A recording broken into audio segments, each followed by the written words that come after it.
चलिए सोचते हैं थोड़ी देर के लिए कि बाहर भयंकर धूप है और एक इंसान अपनी बंद पड़ी कार को अकेले धक्का लगाने की कोशिश कर रहा है। हाँ, और पसीने से तरबतर है बेचारा। बिल्कुल, वो पूरी ताकत लगा रहा है, मांसपेशियों में दर्द हो रहा है, लेकिन गाड़ी मुश्किल से कुछ इंच ही खिसकती है। ऐसा लगता है जैसे टायरों ने सड़क को पकड़ लिया हो। सही कहा, और सारा ग्रेविटी उसके खिलाफ काम कर रहा है। हाँ, फिर अचानक सड़क किनारे से 4-5 लोग आते हैं, गाड़ी के पीछे हाथ लगाते हैं और बस थोड़ा सा एक साथ जोर लगाते हैं और नतीजा बिल्कुल बदल जाता है। एकदम चमत्कार की तरह।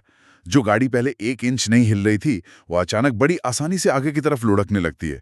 ऊर्जा वही है, गाड़ी वही है, रास्ता भी वही है। पर अचानक सब कुछ आसान हो गया। यही तो आज की हमारी इस गहन चर्चा या इस डीप डाइव का विषय बिल्कुल यही है। हमारे पास जो स्रोत सामग्री है वो मशहूर लेखक जैक कैनफील्ड की किताब द गोल्डन मोटरसाइकिल गैंग के नोट्स हैं। और आज का हमारा मिशन ये डिकोड करना है कि सफलता कभी भी एक अकेली सफर क्यों नहीं होती। मतलब हमारे आसपास के लोग हमारी नियति कैसे तय करते हैं, है ना? हाँ बिल्कुल। और मेरा मानना है कि ये समझना बहुत जरूरी है। मुझे लगता है वो कार वाला उदाहरण सच में बहुत गहरा है, क्योंकि अगर हम इसे अपनी रोजमर्रा की जिंदगी से जोड़कर देखें तो कई बार हम भी बिल्कुल उसी इंसान की तरह महसूस करते हैं जो अकेले गाड़ी को धक्का दे रहा है। लगातार मेहनत किए जा रहे हैं। सही बात है, हम रात दिन एक कर देते हैं पर मनचाही स्पीड नहीं मिल पाती। कैनफील्ड के नोट्स का विश्लेषण करते हुए जो बात सबसे ज्यादा प्रभावित करती है वह ये है कि ये चर्चा सिर्फ नेटवर्किंग के बारे में नहीं है। ये वीकेंड पर दोस्तों के साथ घूमने के बारे में बिल्कुल नहीं, ये उससे कहीं अधिक गहरा मनोविज्ञान है। ये हमारे परिवेश यानी एनवायरनमेंट के असर के बारे में है। हमारे आसपास के लोग सिर्फ हमारे साथ ही नहीं होते, तो और क्या होते हैं वह असल में अदृश्य रूप से हमारे विचारों की दिशा तय कर रहे होते हैं। वह ये तय करते हैं कि हम किस स्तर की सफलता की कल्पना कर सकते हैं और किसी मुश्किल के आने पर हम कितना और कितनी देर तक जोर लगा सकते हैं। ओह वाह, ये तो बहुत बड़ा क्लेम है। और यहीं से जैक कैनफील्ड की उस बहुत ही प्रसिद्ध अवधारणा का जन्म होता है जिसे समझना बहुत जरूरी है। नोट्स में एक बहुत ही स्पष्ट और लगभग मैथमेटिकल बात कही गई है। हाँ, वही 5 लोगों वाला नियम। हाँ, हम उन 5 लोगों के औसत बन जाते हैं जिनके साथ हम सबसे ज्यादा समय बिताते हैं। औसत मतलब एवरेज। अगर इस पर गहराई से विचार किया जाए तो ये नियम कह रहा है कि हमारी सफलता, हमारी महत्वाकांक्षा, यहाँ तक कि हमारा नजरिया भी उन 5 लोगों का एक मिला जुला रूप बन जाता है जो हमारे सबसे करीब हैं। लेकिन मुझे हमेशा ये सोचना दिलचस्प लगता है कि ऐसा होता क्यों है। ऐसा तो है नहीं कि कोई जादू हो रहा है ना? इसके पीछे जरूर कोई साइंटिफिक तंत्र काम कर रहा होगा। बिल्कुल, इसके पीछे पूरा का पूरा ह्यूमन साइकोलॉजी और न्यूरोसाइंस काम कर रहा है। देखिए, इंसानी दिमाग मूल रूप से एक सोशल टूल है। अगर हम एवोल्यूशन के नजरिए से देखें तो इंसानों का वजूद हमेशा कबीलों या समूहों में ही बचा रहा है। मतलब अकेले रहने वाले इंसान के बचने के चांसेस बहुत कम होते थे। एकदम सही। इसलिए हमारे दिमाग में मिरर न्यूरॉन्स होते हैं और सोशल कन्फर्मिटी यानी समाज के अनुकूल बनने की एक बहुत गहरी प्रवृत्ति होती है। हम अनजाने में ही अपने आसपास के लोगों के व्यवहार, उनके बात करने के तरीके को अपनाने लगते हैं। और शायद उनके तनाव झेलने के तरीके को भी। हाँ, सबसे महत्वपूर्ण वही है। ये मिरर न्यूरॉन वाली बात सब कुछ साफ कर देती है। यानी हम सिर्फ उनकी आदतें नहीं अपनाते हैं, हम उनका नॉर्मल अपना लेते हैं। जब सकारात्मक और बड़े लक्ष्य रखने वाले लोग आसपास होते हैं तो उनका जो स्टैंडर्ड होता है वह हमारे लिए सामान्य बन जाता है। अच्छा, मतलब अगर किसी ग्रुप में ये नॉर्मल बात है कि हर कोई अपने खाली समय में नई टेक्नोलॉजी के बारे में पढ़ता है या कुछ नया सीखता है, तो उस ग्रुप का हिस्सा बनने वाला नया इंसान भी वही करने लगेगा बिना किसी एक्स्ट्रा प्रेशर के। दूसरी तरफ अगर किसी ग्रुप में सिर्फ दूसरों की कमियां निकालने या हर नई चीज से डरने की आदत है तो धीरे धीरे वो नकारात्मकता भी हमारे दिमाग का डिफॉल्ट मोड बन जाती है। कैनफील्ड इसी बदलाव की बात कर रहे हैं। अगर हम इस 5 लोगों के औसत वाली बात को आज की टेक्नोलॉजी की भाषा में समझें तो यह मुझे बिल्कुल एक वाईफाई नेटवर्क की तरह लगता है। वाईफाई नेटवर्क, वाह, ये दिलचस्प है। कैसे? देखिए, मान लीजिए अगर कोई इंसान किसी बहुत ही मजबूत और हाई स्पीड राउटर के पास बैठा है, जहां राउटर का मतलब उन सफल, ऊर्जावान और सकारात्मक लोगों से है, तो उस इंसान की अपनी इंटरनेट स्पीड यानी उसके काम करने की गति अपने आप तेज हो जाती है। हाँ, वो तेजी से चीजें सीख पाता है। बिल्कुल। लेकिन दूसरी तरफ अगर कोई ऐसे नेटवर्क से जुड़ा है जिसका सिग्नल बहुत कमजोर है, बार बार टूट रहा है। यानी नेगेटिव और लक्ष्यहीन लोग। सही पकड़ा। तो इंसान खुद को भी डिस्कनेक्टेड और धीमा महसूस करने लगता है। जिंदगी में तरक्की बफर होने लगती, जैसे वीडियो अटक जाती है। ये बहुत ही बढ़िया एनालॉजी है। लेकिन यहाँ एक बहुत ही प्रैक्टिकल सवाल उठता है जिस पर मुझे थोड़ा संदेह भी है। एक पुशबैक है मेरा यहाँ। बोलिए, क्या संदेह है? अगर कोई ये मान ले कि वो अपने आसपास के 5 लोगों का औसत है, तो क्या इसका मतलब ये निकाला जाए कि हमें अपने उन पुराने साथियों, उन बचपन के दोस्तों को तुरंत छोड़ देना चाहिए जो शायद करियर में कोई बहुत बड़ा मुकाम हासिल नहीं कर पाए हैं? क्या ये थोड़ा स्वार्थी या मतलबी रवैया नहीं लगता कि हम लोगों को सिर्फ उनकी सफलता के तराजू पर तौलें? मैं मानती हूँ ये एक बहुत ही लाजमी सवाल है, और इस सिद्धांत को लेकर अक्सर सबसे बड़ी गलतफहमी यहीं पैदा होती है। अगर हम कैनफील्ड के विचारों को ध्यान से समझें तो वह यहाँ केवल भौतिक सफलता, बड़े पद या बैंक बैलेंस की बात बिल्कुल नहीं कर रहे हैं। अच्छा, तो सफल होने का पैमाना सिर्फ पैसा या रुतबा नहीं है? बिल्कुल नहीं। उनका जोर एक ग्रोथ माइंडसेट यानी विकास की मानसिकता पर है। हो सकता है किसी का कोई पुराना दोस्त अभी करियर में स्ट्रगल कर रहा हो या किसी छोटे पद पर हो, लेकिन अगर उसमें कुछ नया सीखने की भूख है, वो पॉजिटिव बातें करता है, मेहनत करता है और आगे बढ़ने के लिए मोटिवेट करता है। हाँ, तो वह किसी भी नेटवर्क का एक बहुत मजबूत और बेशकीमती हिस्सा है। मतलब हमें उनके बैंक अकाउंट नहीं देखने हैं, बल्कि उनका नजरिया और उनकी एनर्जी देखनी है। ठीक यही बात है। बात उन लोगों को छोड़ने की नहीं है जो अभी तक पैसे वाले नहीं बने हैं, बल्कि असली जोर इस बात पर है कि नकारात्मकता से दूरी बनाना बहुत जरूरी है। जो लोग हमेशा शिकायत करते रहते हैं। हाँ, या जो किसी भी नए आइडिया का मजाक उड़ाते हैं या जो दूसरों को पीछे खींचना चाहते हैं, उनकी मानसिकता एक जंग यानी रस्ट की तरह होती है। वो जंग धीरे धीरे किसी भी इंसान के आत्मविश्वास और उसकी ऊर्जा को खत्म कर देती है। सही बात है। कैनफील्ड के अनुसार हमारी मानसिक ऊर्जा लिमिटेड होती है। अगर वो ऊर्जा उन नेगेटिव लोगों को बर्दाश्त करने या उनके ताने सुनने में खर्च हो जाएगी, तो हम अपने लक्ष्यों पर कैसे ध्यान देंगे? बिल्कुल नहीं दे पाएंगे। इसलिए ऐसे वाईफाई सिग्नल से डिस्कनेक्ट होना स्वार्थ नहीं, बल्कि आत्मरक्षा है, सेल्फ डिफेंस है। ये नजरिया सच में बहुत क्लैरिटी देता है। ये बात क्लियर हो गई कि हमें अपने आसपास कैसे लोग चाहिए। और इसी विचार से हमारी चर्चा उस अनोखे और थोड़े अजीब से लगने वाले विषय की तरफ मुड़ती है जो इन नोट्स का मुख्य शीर्षक है, द गोल्डन मोटरसाइकिल गैंग। आहा, नाम सुनकर ही लगता है ना। वही तो। जब ये नाम पहली बार सामने आता है तो दिमाग में चमड़े की जैकेट पहने बड़ी बड़ी मोटरसाइकिल पर सवार और तेज आवाज करते हुए किसी असली बाइकर गैंग की तस्वीर बन जाती है। लेकिन नोट स्पष्ट करते हैं कि यहाँ गैंग का मतलब किसी असली सड़क वाले समूह से नहीं है। बिल्कुल। और लेखक ने ये गैंग शब्द बहुत ही सोच समझ कर चुना है। क्लब या कमिटी जैसे शब्दों में वो बात नहीं है जो गैंग में है। एक गैंग की खासियत क्या होती है? उसमें एक दूसरे के प्रति बहुत गहरी वफादारी होती है। एक साझा पहचान यानी शेयर्ड आइडेंटिटी होती है। जब कोई इंसान ऐसे समूह का हिस्सा होता है तो उसका अहंकार या उसका ईगो उस ग्रुप के मिशन के सामने छोटा हो जाता है। और यही मानसिकता द गोल्डन मोटरसाइकिल गैंग की है। सही कहा। ये ऐसे लोगों का एक आदर्श समूह है जो एक दूसरे को आगे बढ़ने के लिए प्रेरित करते हैं, बिना किसी शर्त के सपोर्ट करते हैं और बेहतर बनने में मदद करते हैं। इसमें पुराने दोस्त हो सकते हैं, ऑफिस के कोलीग्स हो सकते हैं या कोई मेंटोर भी हो सकता है। हाँ, ये एक ऐसा सेफ एनवायरनमेंट है जहाँ कोई भी अपनी कमजोरियों को खुलकर स्वीकार कर सकता है, क्योंकि उसे पता है कि दूसरे लोग उसका मजाक नहीं उड़ाएंगे बल्कि उसे सुधारने में मदद करेंगे। अगर इसको एक और एनालॉजी से समझा जाए तो ये मुझे मोटर रेसिंग ट्रैक के पिट क्रू की तरह लगता है। ओह, फॉर्मूला 1 रेसिंग वाला पिट क्रू। हाँ, जब कोई फॉर्मूला 1 कार रेस के दौरान ट्रैक पर दौड़ रही होती है तो गाड़ी तो आखिरकार ड्राइवर को ही चलानी होती है। स्टीयरिंग उसके हाथ में है, खतरे उसे ही उठाने हैं और एक्सेलरेटर भी उसी को दबाना है। बिल्कुल, रेस तो उसकी ही है। लेकिन जब गाड़ी कुछ सेकंड के लिए पिट स्टॉप पर रुकती है तो वहां पिट क्रू बिजली की फुर्ती से टायर बदलता है, इंजन चेक करता है, फ्यूल भरता है और ड्राइवर का हौसला बढ़ाकर उसे वापस ट्रैक पर भेज देता है। वाह, क्या बात है। वह क्रू ये सुनिश्चित करता है कि ड्राइवर थके नहीं, वो रुके नहीं। हमारा गोल्डन मोटरसाइकिल गैंग भी तो जिंदगी की रेस में यही काम करता है।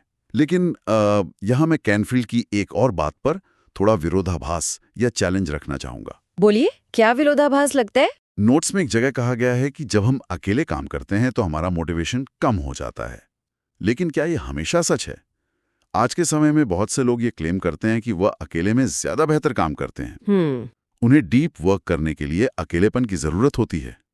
कई लेखकों, प्रोग्रामर्स और साइंटिस्ट ने बंद कमरों में अकेले ही बड़ी बड़ी खोजें की हैं, है ना? सही बात है। कई बार आसपास बहुत सारे लोग होने से तो फोकस टूट जाता है।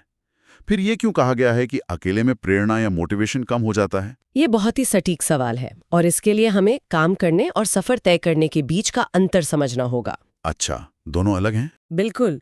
ये बिल्कुल सच है कि किसी एक खास टास्क को पूरा करने के लिए, जैसे कोई कॉम्प्लेक्स कोड लिखना हो, कोई किताब लिखनी हो या किसी मुश्किल मैथमेटिकल प्रॉब्लम को सॉल्व करना हो, तो उस वक्त डीप वर्क और पूरे फोकस के लिए अकेलेपन की जरूरत होती ही है। वहां किसी गैंग की जरूरत नहीं है। वो डिस्टर्ब नहीं करना चाहिए। सही कहा। लेकिन कैनफील्ड यहाँ किसी एक दिन के टास्क की बात नहीं कर रहे हैं। वो जिंदगी की समग्र यात्रा की बात कर रहे हैं, एक लंबे सफर की। तो बात उस लंबी रेस की है जो महीनों या सालों चलती है। बिल्कुल। शुरुआती जोश में किसी नए प्रोजेक्ट की शुरुआत अकेले करना बहुत आसान होता है, लेकिन जब इंसान हफ्तों या महीनों तक अकेले काम करता है, जब सामने लगातार फेलियर्स आते हैं, जब लगता है कि कोई प्रोग्रेस नहीं हो रही है, हाँ, या जब कोई बहुत बड़ा रिस्क उठाना होता है, तब उस इंसान का अपना इंटरनल मोटिवेशन टूटने लगता है। ऐसे समय में एक सपोर्टिव ग्रुप या उस पिट क्रू की असली अहमियत समझ में आती है, जो उसको वापस ट्रैक पर लाए। वही ना। ये समूह इंसान को अकाउंटेबिलिटी यानी जवाबदेही का एहसास दिलाता है। ह्यूमन साइकोलॉजी कहती है कि हम खुद को निराश करना आसानी से बर्दाश्त कर लेते हैं, पर हम अपने कबीले या अपने भरोसेमंद लोगों को निराश नहीं करना चाहते। ये बहुत सच है। हम दूसरों के सामने हार नहीं मानना चाहते। अगर कोई हार मानना भी चाहे तो उसका गोल्डन मोटरसाइकिल गैंग उसे हारने नहीं देता। वे उसे याद दिलाते हैं कि उसने ये सफर शुरू क्यों किया था। अकेले तेज दौड़ा जा सकता है, लेकिन दूर तक जाने के लिए एक मजबूत समूह की जरूरत होती है। वाह!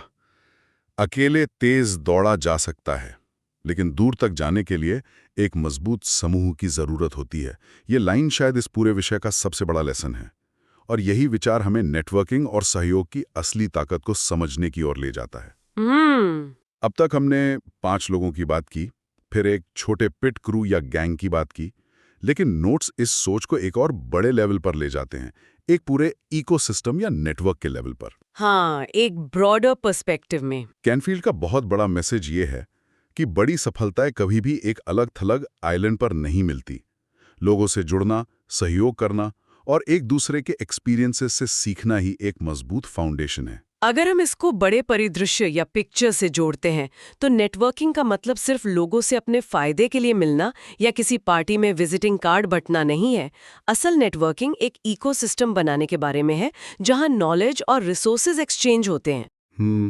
कैनफील्ड के नोट्स इस बात पर जोर देते हैं कि सहयोग करना सफलता को आसान बना देता है। जब किसी के पास एक स्ट्रॉन्ग नेटवर्क होता है, तो उसके सामने आने वाली कोई भी नई प्रॉब्लम शायद उस नेटवर्क में मौजूद किसी और व्यक्ति ने सालों पहले ही सॉल्व कर ली हो। मतलब आपको व्हील को रीइन्वेंट करने की जरूरत नहीं है। एग्जैक्टली। रीइन्वेंटिंग द व्हील का कोई मतलब नहीं। वो दूसरों के अनुभवों से सीखता है, उनकी गलतियों से बचकर अपना वक्त बचाता है और उनके रिसोर्सेज का यूज करके अपनी यात्रा की स्पीड बढ़ाता है। लेकिन यहाँ इस नेटवर्किंग और सहयोग की बात करते हुए मुझे एक बहुत ही पॉपुलर मिथ की याद आ रही है, जिस पर अक्सर हमारी सोसाइटी बहुत जोर देती है। वह है सेल्फ मेड इंसान का मिथ। ओह हाँ, ये शब्द तो बहुत चलता है आजकल। वही तो, हम अक्सर मैगजीन्स में पढ़ते हैं या लोगों को ये कहते हुए सुनते हैं कि फला इंसान ने सब कुछ अकेले अपने दम पर किया है।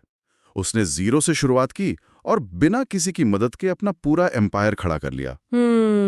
हमारे आसपास ऐसी कहानियां बहुत बिकती हैं और लोग इनसे बहुत इन्फ्लुएंस भी होते हैं। लेकिन आज जो कैनफील्ड के नोट्स हम डिकोड कर रहे हैं, वे तो बिल्कुल इसके ऑपोजिट बात कह रहे हैं। तो इस विरोधाभास को कैसे समझा जाए? क्या सेल्फ मेड जैसी कोई चीज असल में होती ही नहीं है? देखिए, अगर इसका बहुत ईमानदारी से और गहराई से एनालिसिस किया जाए, तो यही रिजल्ट निकलता है कि पूर्ण रूप से सेल्फ मेड होना एक बहुत बड़ा भ्रम है, इल्यूजन है। अच्छा। ये सच है कि कोई इंसान अपनी कड़ी मेहनत, अपने विजन और रातों की नींद कुर्बान करके 0 से शिखर तक पहुंच सकता है। उस मेहनत और उस स्ट्रगल का क्रेडिट उसे कोई नहीं छीन सकता। बिल्कुल, उसकी हार्डवर्क तो है ही वहाँ। लेकिन अगर हम किसी भी सो कॉल्ड सेल्फ मेड इंसान की आत्मकथा को करीब से पढ़ें या उसके अर्ली डेज की जांच करें, तो हर बड़ी सफलता के पीछे किसी न किसी का बहुत बड़ा सहयोग जरूर छिपा होता है। जैसे कोई ऐसा व्यक्ति जिसने सही वक्त पर दरवाजा खोला हो। बिल्कुल वही, कोई ऐसा टीचर जिसने सही वक्त पर ऐसा गाइडेंस दिया जिसने सोचने का तरीका बदल दिया, कोई पहला इन्वेस्टर या कस्टमर जिसने उस इंसान के आइडिया पर तब भरोसा किया जब बाकी दुनिया उसे पागल समझ रही थी। या फिर कोई ऐसा लाइफ पार्टनर या दोस्त जिसने सबसे बुरे दौर में उसे टूटने से बचाया हो। हाँ, और उसका खर्च उठाया हो जब उसके पास पैसे नहीं थे। केनफील्ड का ये विचार इसी रियलिटी को सामने लाता है। जब ये कहा जाता है कि सफलता अकेले नहीं मिलती है, तो उसका मतलब है कि वो पॉजिटिव इन्फ्लुएंस, वो मेंटरशिप या वो शुरुआती सपोर्ट कहीं ना कहीं से जरूर आता है। सकारात्मक लोगों के साथ और एक सपोर्टिव ग्रुप बनाकर आगे बढ़ने से सफलता ना केवल पॉसिबल होती है, बल्कि स्ट्रगल बहुत कम हो जाता है, क्योंकि भारी वजन को उठाने के लिए कई हाथ मिल जाते हैं।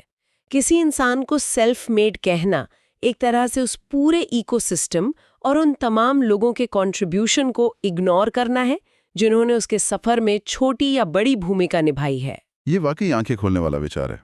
तो अगर हम आज की इस पूरी गहन चर्चा को समेटें, इन सारे पन्नों और कैनफील्ड के विचारों का निचोड़ निकालें, तो पिक्चर बिल्कुल साफ हो जाती है।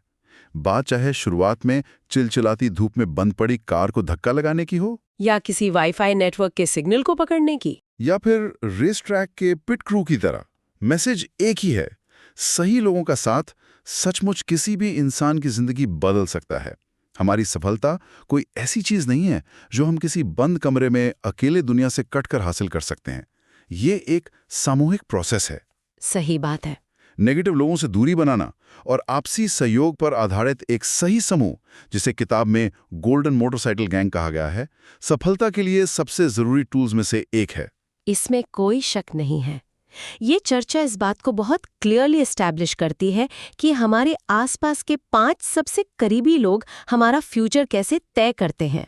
और ये नेटवर्क या ये गैंग रातों रात नहीं बनता। उसके लिए मेहनत लगती है। हाँ, इसे बनाने के लिए लगातार दूसरों से जुड़ना पड़ता है, उनकी मदद करने की भावना रखनी पड़ती है और हमेशा एक लर्नर यानी सीखने वाले इंसान की तरह बिहेव करना पड़ता है। जब कोई इंसान दूसरों की सफलता में इन्वेस्ट करता है, तभी दूसरे लोग उसकी सफलता में इन्वेस्ट करते हैं। एकदम सही कहा आपने।